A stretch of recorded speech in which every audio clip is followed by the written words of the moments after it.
Alexandre, c'est quoi le théâtre engagé ?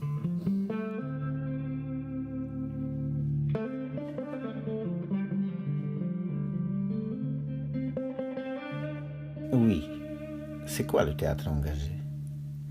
Mais comment se fait-il que j'interroge Ariane Mnouchkine sur le théâtre engagé ? Le 28 avril 2017, 10 jours avant le deuxième tour de l'élection présidentielle en France. Que s'est-il passé que des idées de fascisme sont devenues à la mode ? Voilà comment c'est arrivé. Quand il y a quelques mois, on nous a proposé de faire une captation d'une pièce de Thomas Bernhard, présentée par une troupe amateur à l'île d'Ar, dans le golfe de Morbihan, je n'ai pas hésité une seconde. On m'a fait le reproche que on essaierait trop. Thomas Bernhard est l'un de mes écrivains préférés. Je suis hypnotisé par sa fascination pour la mort et par son regard chirurgical sur la bourgeoisie contemporaine en Autriche, attirée par le nazisme. Bernhard le montre de façon si directe, avec un humour noir, que chaque spectateur pense « ce n'est pas moi ». Et on ne sait plus s'il faut rire ou pleurer. Moteur. Tout ou rien, 3e bis. Action. Il y a Monsieur Zormerder qui est encore en train de creuser une tombe. Ah, c'est vrai. C'est Monsieur Gessratner qui est mort si subitement écrasé. Mais la tête, carrément. Toute la tête, il a eu écrabouillé. Ah oui, mais ça, quand c'est le moment que ça finisse, il faut que ça finisse la vie. Je préfère pas regarder. Bah quoi donc? Quand c'est qu'on enterre quelqu'un, ce pauvre Monsieur Gessratner, lui qui était tellement bien pourtant. Voyez-vous, moi, je crois bien qu'il faisait des affaires pas claires. Il m'a toujours paru suspect. Ça y a du vrai là-dedans. Il faut pas toujours voir le mal. Moi, je vois pas toujours le mal chez les gens. C'est pas tout le monde qui est mauvais. Mais la plupart, ils sont mauvais. Aujourd'hui, les gens meurent comme des mouches, qu'ils sortent dans la rue ou pas. Ils meurent dans leur lit, ils meurent dans la rue. Mais mourir bêtement comme ça, écrasé par un Turc, on aurait dû l'enfermer, hein. Seulement, c'était pas sa faute. Quel racaille, ils regardent à l'intérieur maintenant. Ils viennent tout nous manger, hein. Ils font rien, ils viennent tout nous manger. Puis là, ils sont sales comme des cochons. Ils se lavent même pas, de toute l'année, ils se lavent pas. Seulement, ils y sont pour rien si Monsieur Gessratner est mort. Mais ça, moi, je m'en fiche, ça m'intéresse pas. C'est les gazer qu'il faudrait. Tous ces types-là, faudrait les gazer. Hein. Ah, parce qu'ils ont des poux. Ils sont des punaises. À faire des enfants, ça, ils savent. Hein. Mais quand il s'agit de travailler, plus personne. Parce que ce soit des Turcs ou des Yougoslaves, faudrait tous les gazer, tous. Vous énervez pas comme ça, Madame Trutzwald. Faudrait tous les gazer, tous gazer. J'interroge Dani Goebel. C'est elle qui a mis en scène les Dramuscules. Je me demande pourquoi son choix s'est porté sur Bernhard. J'ai trouvé ce thème extraordinaire, plein d'énergie dans le texte, et je me suis dit j'ai envie de monter ça. Le texte est difficile, mais il est vraiment d'actualité. Et ça faisait 10 ans que Dani voulait nous la faire jouer. J'ai lu la pièce et je me suis dit, il n'y a pas de demi-mesure. Soit on le... Il faut le faire à fond, il faut le faire à fond. Et tout ce qu'il y a de mauvais en nous, il faut le cracher sur la scène. Sinon ça ne marche pas. Personnellement, j'ai un peu freiné les cas de fer parce que je trouvais qu'il y avait des rôles qui étaient totalement odieux, même si c'était des rôles. C'était un peu difficile, mais enfin, au fil du temps, bon, on se dit après tout, on peut le faire, mais à condition qu'il y ait une mise en scène qui soit vraiment, qui montre vraiment aux gens que c'est pas du premier degré, parce que là, ça serait horrible. Mon cher Sutalin, nous ne nous laisserons pas égarer. Cette ignoble presse de gauche peut écrire ce qu'elle veut, qu'elle écrive ce qu'elle veut. Mon cher Sutalin, j'ai liquidé le procès contre vous. Je vous ai acquitté. J'ai dit le droit, le droit. Fêtez avec moi ce soir l'acquittement de la véritable humanité allemande. Mon cher Suterling, nous sommes tous acquittés en ce grand moment de l'histoire allemande. Et s'il était vrai que vous ayez tué quelques milliers de juifs, c'était assurément trop peu. On a toujours eu peur que les spectateurs le prennent mal. Il y a des gens qui n'ont pas compris du tout pourquoi on montait ça, que ce n'était pas d'actualité, que c'était vieux, daté, pourquoi reparler toujours des Allemands, des nazis. Oui, c'est... Bon, on n'a pas fait l'unanimité, loin de là. Quel racaille cela, au lieu de travailler, ils foutent tout en l'air. Tout, ils foutent en l'air. Parce qu'ils savent pas quoi faire de leur peau, parce qu'ils s'emmerdent. Autrefois, ça aurait pas existé que cette racaille descende dans la rue. Ce qui manque, c'est un homme à poigne. Sous Hitler, ça aurait pas existé une racaille pareille. Le théâtre, ça apporte beaucoup. Et puis de procurer du plaisir au public. Ça, c'est vraiment la chose... Je trouve la chose primordiale, c'est que quand on sent que les gens apprécient, on leur procure quelque chose et c'est incroyable.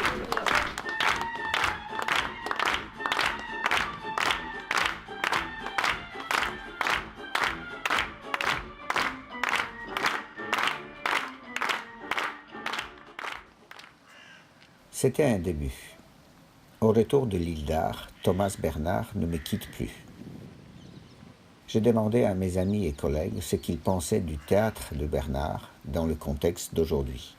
Je connais Thomas Bernard et ça fait partie des rares auteurs avec lesquels j'ai une espèce de relation passionnelle, on va dire. Alors j'apprends à le connaître. J'ai une personne de mon entourage qui m'a conseillé sa lecture, donc j'ai commencé à le lire. Et là, je suis sur une nouvelle de lui qui s'appelle Oui. Je ne suis pas du tout un spécialiste et je ne suis pas capable d'en parler de façon érudite. Mais je connais Thomas Bernard comme personnage et j'ai toujours eu beaucoup d'affection pour sa position qui consistait à être autrichien mais à critiquer incroyablement le passé autrichien et ce passé qui n'est pas du tout, qui n'est pas passé encore. Il a été d'une violence envers ses compatriotes et notamment sur ce qui restait du passé nazi des Autrichiens et avec un humour féroce. J'ai lu le premier livre, c'était Le Neveu de Wittgenstein, je l'ai lu il y a, je pense, une trentaine d'années. C'est un petit chef-d'œuvre et il y a cette espèce d'écriture très particulière qui est l'écriture, comment je pourrais comparer ça à une scie électrique où il revient constamment en répétant la même phrase. Et c'est vrai qu'à la 10e fois qu'on entend, et notamment dans Le Neveu de Wittgenstein, je ne veux pas être grossier, mais il le dit, je crois, une dizaine de fois, il dit quand un groupe de gens se réunissent pour vous donner un prix littéraire, c'est qu'ils ont décidé tous ensemble de vous chier sur la tête. Et il répète tout le temps ça en disant, vous voyez, ça c'est un groupe, ils se sont mis d'accord, ils veulent me chier dessus. Une violence liée à son histoire, sa confrontation au nazisme, sa réaction vis-à-vis de la société autrichienne, même au-delà du nazisme, ce qui transparaissait dans ce roman, violence aussi tournée envers lui-même. Quant à son théâtre, bon, je connais de nom La Place des Héros, pièce qui avait été sifflée à Vienne, mais qui avait été montée ensuite et avait connu un succès lorsqu'elle avait été montée à la Comédie Française. C'est un théâtre insipide. Comme théâtre de divertissement, il est vrai, pas à sous-estimer.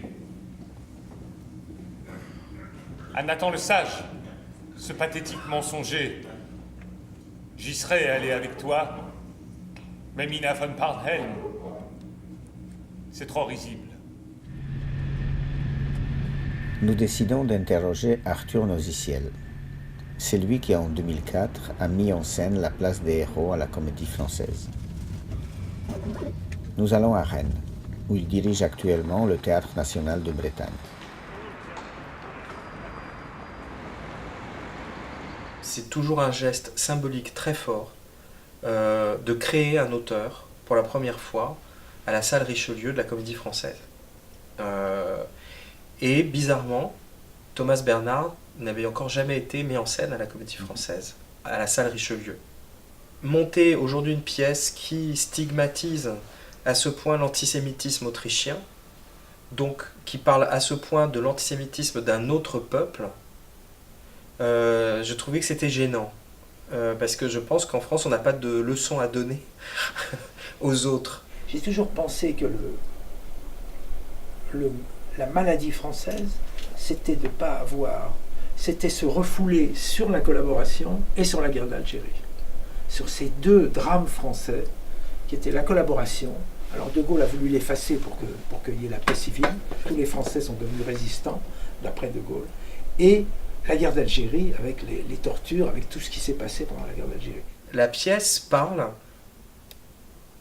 de quelque chose qui est beaucoup plus universel que juste l'antisémitisme autrichien. Elle parle de comment une famille juive profondément marquée par l'exil et par la guerre est de nouveau confrontée au retour de ce fantôme-là, qu'on croit toujours disparu et qui revient tout le temps, qui est cet antisémitisme, mais que c'est un antisémitisme qui remonte à la nuit des temps. C'est-à-dire que la pièce, elle s'inscrit dans quelque chose qui est de l'ordre du mythe.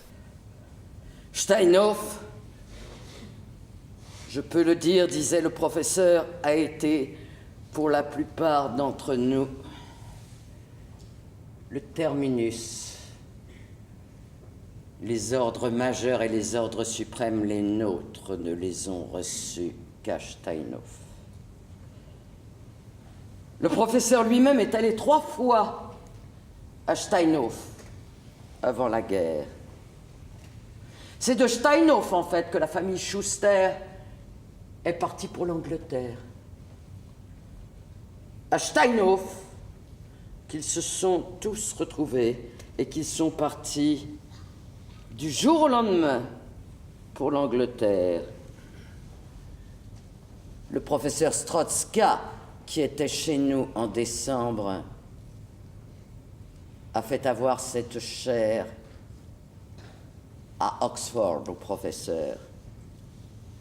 Thomas Bernhard était traditionnellement monté comme un auteur grotesque, un peu bouffon, un peu farcesque. C'est-à-dire que sa force corrosive était mise du côté de la caricature, était mise du côté de l'exagération. Ce que fait Bernhard, c'est qu'il ouvre, tu vois, le cerveau de gens qui sont hantés, qui sont habités par ce ressassement. Ça fait partie des rares auteurs que à la fois j'adore et des fois qui m'agacent, des fois qui me révulsent, des fois qui... voilà. Donc il y a des moments de lecture absolument extraordinaires et il y a des moments où j'ai carrément envie de jeter le livre à la poubelle, tellement ça m'irrite. Voilà. Pour moi, Thomas Bernhard, c'est une littérature de l'irritation. Les textes de Bernhard sont difficiles. Ils touchent le lecteur brutalement, ils le déstabilisent. Pourtant, aujourd'hui, nous avons besoin de ce type de voix. Et je pense que le théâtre est un bon vecteur. Mon problème de metteur en scène, il est comment je vais créer de l'écoute. Comment je vais créer une attention à une écriture, quelle qu'elle soit, mais là, plus particulièrement, une écriture qu'on n'a pas envie d'entendre. Thomas Bernhard, si on l'écoute vraiment, on n'a pas envie d'entendre. On n'a pas envie d'entendre ce qu'il dit. On a envie de... C'est pour ça que le grotesque ou le comique, c'est facile, c'est une façon de faire passer.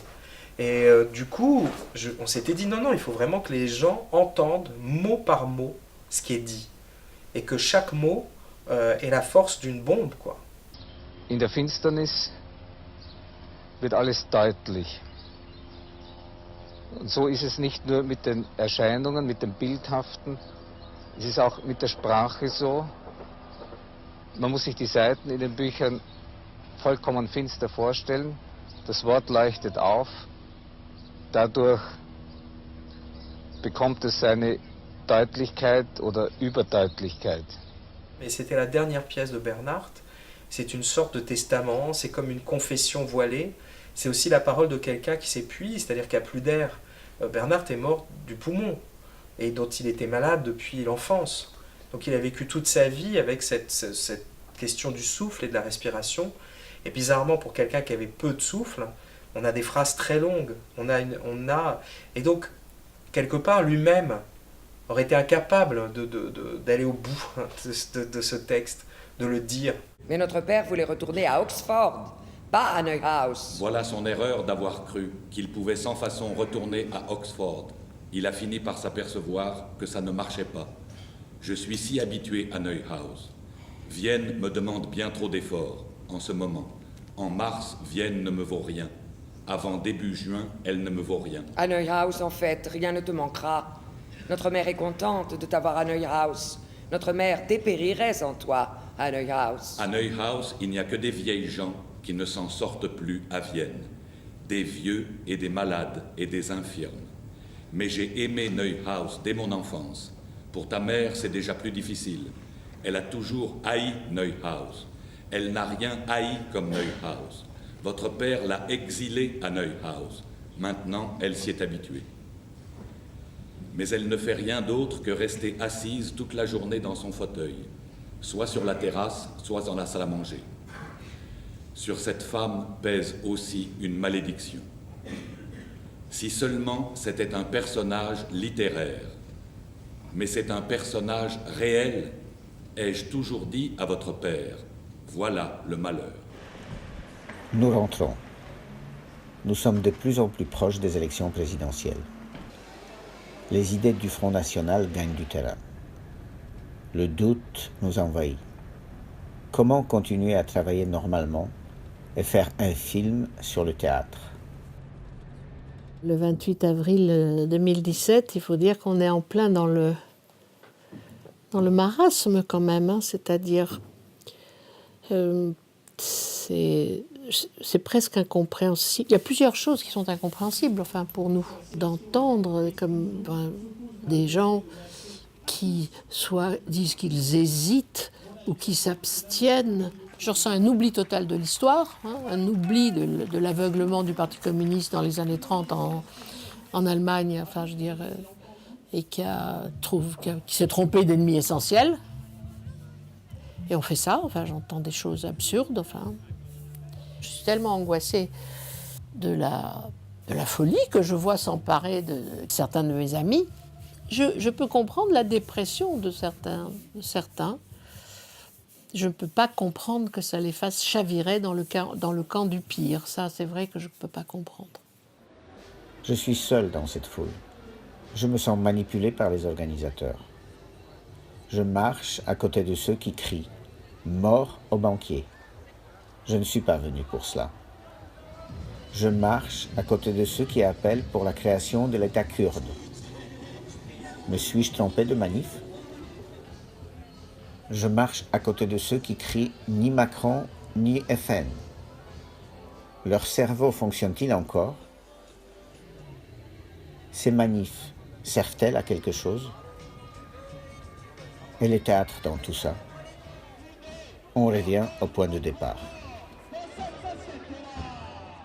Je décide de parler du théâtre à Anna Smolar. Anna est une jeune metteur en scène en Pologne.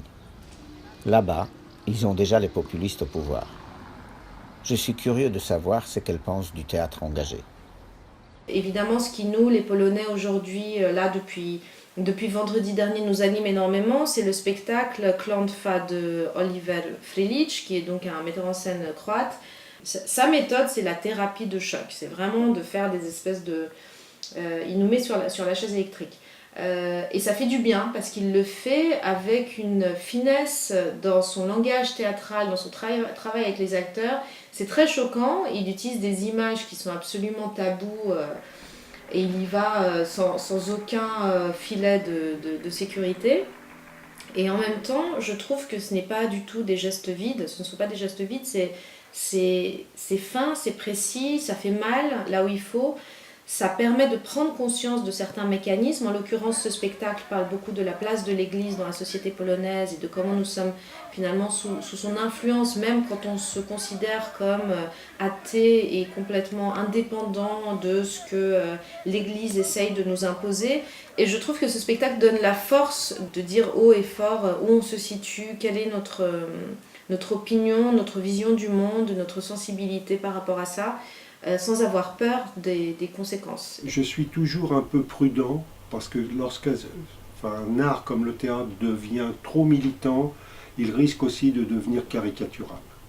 Et je crois que c'est pas dans la caricature, dans les idées un peu faciles qu'on peut trouver des solutions à des problèmes complexes. Et tu parlais de la menace du Front National aux élections. C'est justement en allant vers ces caricatures, en utilisant ce type de caricature, que des mouvements comme ça aussi se développent. Si la question c'est de savoir si le théâtre se doit d'être engagé politiquement ou socialement, j'ai envie de dire pas forcément. En fait, selon moi, le théâtre et l'art en général se doit d'être indépendant. C'est-à-dire que ces deux sphères, donc la sphère de l'art et la sphère de la politique et sociale, peuvent se rencontrer et donner quelque chose de sublime, mais ce n'est pas obligatoire. Pour moi, la raison d'être, l'essence même de l'art, ça va être de transcrire ce qui fait notre condition humaine. Donc que ce soit nos doutes, nos peurs, notre ambition, nos envies, notre questionnement face à la mort. Et donc tout ce qui va nous imprégner, nous traverser.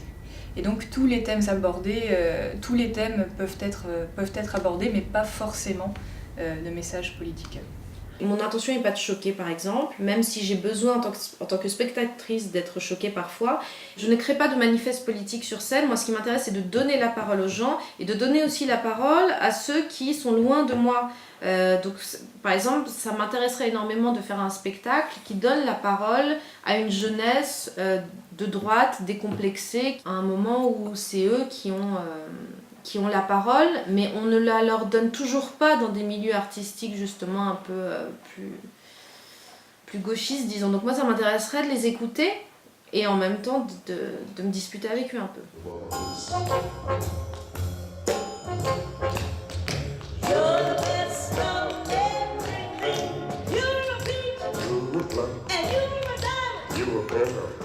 J'ai vu aussi une pièce qui s'appelle La Tempête, qui était finalement la synthèse de deux œuvres, une œuvre de Shakespeare et une autre d'Aimé Césaire, qui est là et évoque, je ne vais pas dire qui est basé sur, mais en tout cas qui évoque fortement la question de l'esclavage.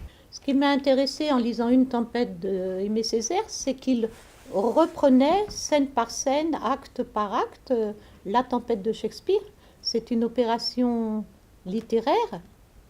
Et c'était vraiment intéressant parce que c'était le meilleur moyen, en effet, de dénoter le racisme inconscient de Shakespeare. C'était une façon d'être militant tout en étant littéraire.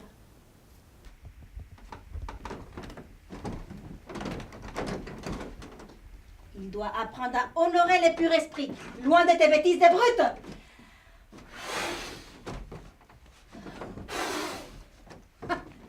Le pur esprit. Mais mon pauvre Ariel, tu n'es que du vent, de l'air qui remue sur la terre, et tu te crois un pur esprit. Un pur esprit très puissant. Ne t'ai-je pas enfermé autrefois dans un arbre? Oui, mais voici, libéré. Est-ce que tu te rends compte que tu as démarré très rituel, et puis tu es revenu sur l'expressivité là? On a eu beaucoup de discussions entre Nelly et nous, savoir s'il fallait mettre plus de poésie ou plus d'action théâtrale. Voilà, toujours en pensant au public, hein, toujours en pensant à ce que recevait le public. Et voilà, comment combattre, comment faire du théâtre engagé. Éducation, culture, faire réfléchir Prospero lui-même. Faire réfléchir Prospero. Mais... Arrête de rire. Je crois pas à la pièce engagée, je crois pas au théâtre engagé. Je crois pas à ça. Ça a été un moment, ça a été nommé comme ça un moment, parce que jusqu'aux années 50 ou 60, les gens se disaient pas « je vais faire du théâtre engagé ». L'engagement aujourd'hui, il est de donner vraiment, de défendre, pour moi en tout cas, quelque chose qui a toujours à voir avec le poétique, avec l'invisible, d'échapper à comment on va essayer de réduire les gens à une identité, réduire le monde à des images faciles. Elle est là la résistance. La résistance, elle est de garder son esprit alerte et de ne pas sombrer dans l'espèce de paresse intellectuelle dans laquelle on est, dans la pauvreté du discours dans laquelle on est. Mais le théâtre, il est engagé quand il défend l'art. c'est pas forcément militant, le théâtre engagé. Hein.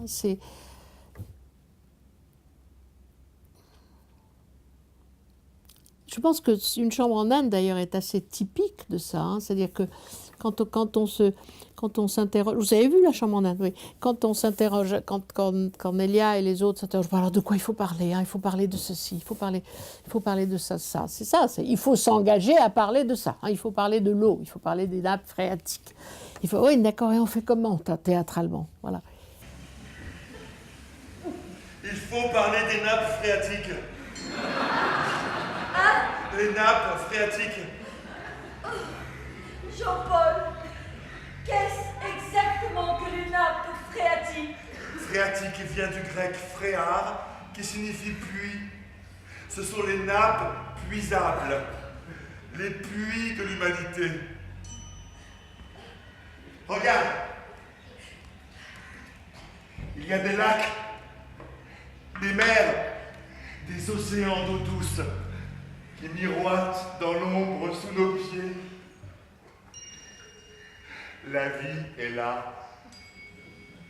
Toutes les réserves d'eau douce de la planète sont là. Mais c'est tout noir. Oui, car se déverse, en ce moment où je te parle, des flots de pétrole, de purin, d'engrais, de pesticides, de métaux lourds. C'est un suicide collectif, une bombe à retardement. Mais théâtralement, on fait comment? La guerre. La guerre de l'eau. Le sujet du spectacle, il est là, devant nous. Il faut trouver une forme. C'est-à-dire que je pense qu'un théâtre engagé, c'est un théâtre qui veut parler du monde au monde et qui veut s'adresser à des gens qui leur rappeler qu'ils ont le pouvoir de changer le monde. C'est ça, au fond, un théâtre engagé. C'est un théâtre qui s'engage à donner des forces aussi, à rappeler à rappeler que les hommes ne se résigneront jamais. Voilà. Moi, je pense que c'est ça, un théâtre engagé. Il faut préciser, il faut qu'on précise, c'est pas possible. Je suis un peu perdu. C'est quoi, par exemple? L'égalité entre les hommes et les femmes, par exemple. Hein. Voilà. C'est que tous les partis ont oublié et que toutes les religions ont combattu. Les religions sont les ennemis des femmes et les partis ne les ont jamais défendus. Donc, c'est la première cause. Et tout d'un coup, on se rend compte, quand on parle de ça, que les gens traitent les femmes comme une minorité. Mais nous ne sommes pas une minorité. Hein?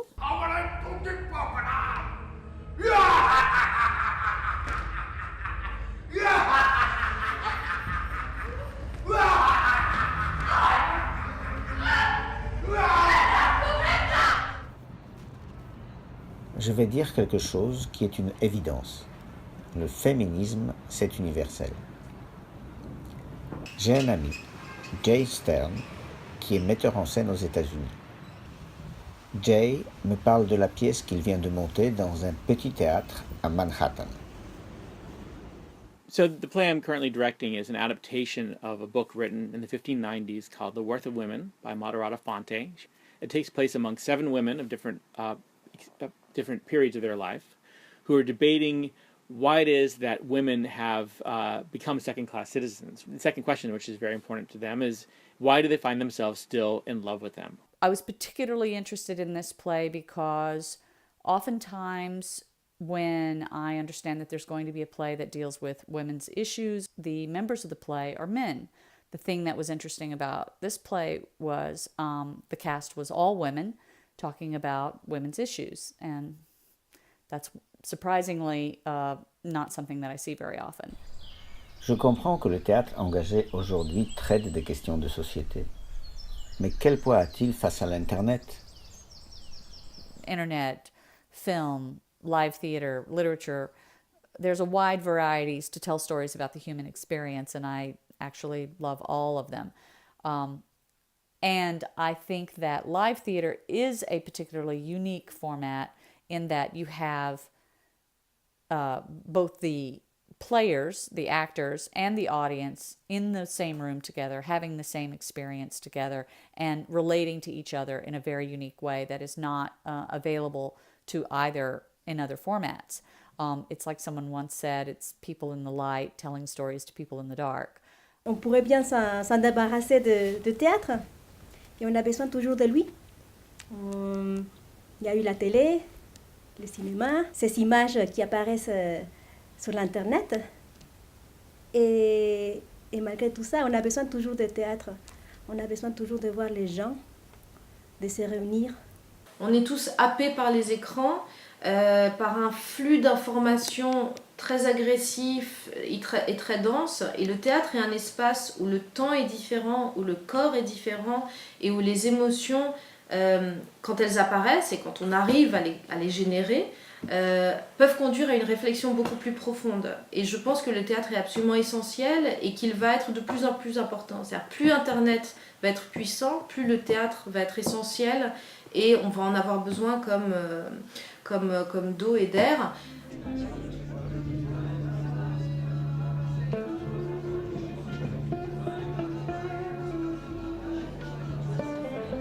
Moi, je ne pense qu'au public. Je dis d'ailleurs souvent aux acteurs qu'on ne pense qu'à ça. Enfin, c'est pour ça qu'on fait ça, c'est pour la rencontre. Jak opowiedzieć tę historię, abyście byli pewni, że wszystko, o czym tu powiemy, jest prawdą. To się nie mieści w głowie. Komórki Hela. A czy wiesz, dlaczego te komórki są tak niesamowite? Nie wiem, powiedz. Są nieśmiertelne. Rozmnażają się bez końca. Dzięki komórkom Hela została opracowana szczepionka przeciwko polio. I nie tylko. Lista osiągnięć wciąż rośnie. À la différence des spectacles de commedia dell'arte traditionnels, où l'idée est quand même de manipuler le public pour arriver à une fin, pour le faire rire, c'est-à-dire le mettre dans un niveau émotionnel assez fort et pouvoir après le libérer et donc le faire rire. Nelly, elle a amené quelque chose où il y a du jeu dramatique en plus. Et ça donne un mélange où la frontière entre le rire qui se moque ou le rire qui rit pour se libérer, ou enfin tous ces types de rire, la frontière elle est très mince au final. Enfin moi j'adore ça, de ne pas savoir comment va réagir le public. Dans les 540 personnes ou 560 personnes qui sont ici depuis aujourd'hui 103 fois, enfin, on peut espérer que certaines aient été encouragées, réconfortées, poussées vers un peu d'amour de l'homme. L'être humain, c'est tellement compliqué de dire que je vais changer la vision du monde de quelqu'un en 2 heures. Je peux déclencher une étincelle de réflexion. C'est-à-dire, si j'arrive déjà à faire que la personne se dise écoute cette chose-là et l'entende, c'est déjà pas mal dans notre société, puisque déjà, il a écouté un discours qui n'était pas le sien. Dans les spectateurs de nos théâtres, il y a des gens qui, à des moments, perdent un peu le sens des choses, qui vont perdre courage, qui vont perdre espoir. Alors, il ne s'agit pas d'être naïf et de leur donner de l'espoir pour leur donner de l'espoir, mais s'ils se sentent un peu tirés vers le haut, alors là, je pense qu'on remplit nos missions. You, the people, have the power to create happiness. You, the people, have the power to make this life free and beautiful, to make this life a wonderful adventure. Then, in the name of democracy, let us use that power. Let us all unite. Let us fight for a new world, a decent world that will give men a chance to work, that will give youth a future and old age a security. But the promise of these things, brutes have risen to power. But the lie, they do not fulfill their promise, they never will. Dictators free themselves, but they enslave the people. Now let us fight to fulfill that promise. Let us fight to free the world, to do away with national barriers, to do away with greed, with hate and intolerance.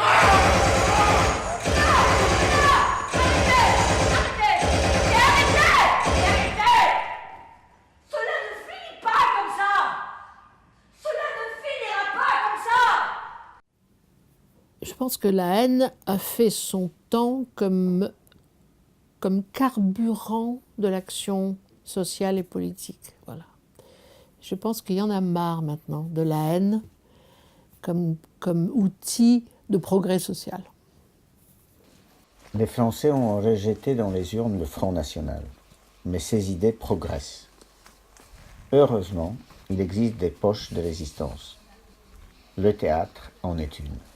Let us fight for a world of reason, a world where science and progress will lead to all men's and women's happiness. Humans, in the name of democracy, let us all unite!